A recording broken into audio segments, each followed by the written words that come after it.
Sebelum kita mendengarkan Injil Tuhan, marilah kita berdoa terlebih dahulu. Dalam nama Bapa dan Putra dan Roh Kudus. Amin. Allah Bapa yang Maha Kudus, kami bersyukur kepadamu karena Roh Kudus yang telah Kau curahkan ke dalam diri kami. Dialah roh kebenaran yang Kau utus untuk membimbing kami pada seluruh kebenaran. Kehadirannya dalam hati kami telah membuat kami menjadi bait kehadiran-Mu sendiri. Dan berkat Dialah kami telah Kau lahirkan kembali menjadi anak-anak-Mu. Ya Bapa, kami anak-anak-Mu berkumpul bersama untuk mendengarkan kehendak-Mu yang telah Kau nyatakan dalam kitab suci. Dahulu, Engkau mengutus Roh Kudus untuk membimbing para penulis kitab suci untuk menyatakan kehendak-Mu dalam tulisan mereka. Karena itu, kini kami mohon kepadamu, utuslah Roh-Mu untuk membimbing kami agar kami dapat memahami kehendak-Mu yang tertulis di dalam kitab suci dengan pengentaraan Kristus Tuhan kami. Amin. Inilah Injil suci menurut Matius. Dimuliakanlah Tuhan.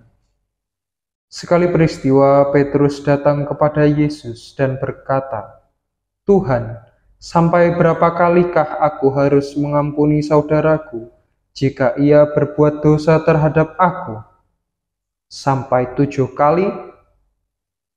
Yesus berkata kepadanya, "Bukan, aku berkata kepadamu, bukan sampai 7 kali, melainkan sampai 70 kali 7 kali.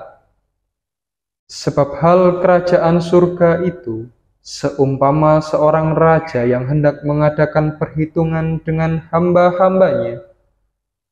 Ketika ia mulai mengadakan perhitungan itu, dihadapkanlah kepadanya seorang yang berhutang 10.000 talenta.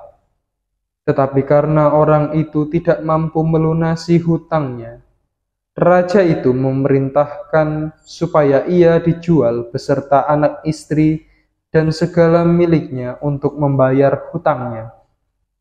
Maka sujudlah hamba itu menyembah dia, katanya, 'Sabarlah dahulu, segala hutangku akan kulunaskan.' Lalu tergeraklah hati raja itu oleh belas kasihan akan hamba itu, sehingga ia membebaskannya dan menghapuskan hutangnya. Tetapi ketika hamba itu keluar, ia bertemu dengan seorang hamba lain yang berhutang 100 dinar kepadanya. Ia menangkap dan mencekik kawannya itu, katanya, 'Bayar hutangmu.' Maka sujudlah kawannya itu dan memohon kepadanya, 'Sabarlah dahulu, hutangku itu akan kulunaskan.' Tetapi ia menolak dan menyerahkan kawannya itu ke dalam penjara sampai dilunaskan segala hutang itu. Melihat itu, kawan-kawannya yang lain sangat sedih, lalu menyampaikan segala yang terjadi kepada tuan mereka. Maka raja itu menyuruh memanggil hamba pertama tadi dan berkata kepadanya, 'Hai hamba yang jahat, seluruh hutangmu telah kuhapuskan karena engkau memohonnya kepadaku. Bukankah engkau pun harus mengasihani kawanmu, seperti aku telah mengasihani engkau?' Maka marahlah tuannya itu, dan menyerahkan dia kepada algojo-algojo, sampai ia melunaskan seluruh hutangnya. Demikianlah Bapa-Ku yang di surga akan berbuat terhadap kamu, apabila kamu masing-masing tidak mengampuni saudaramu dengan segenap hatimu." Demikianlah sabda Tuhan. Terpujilah Kristus.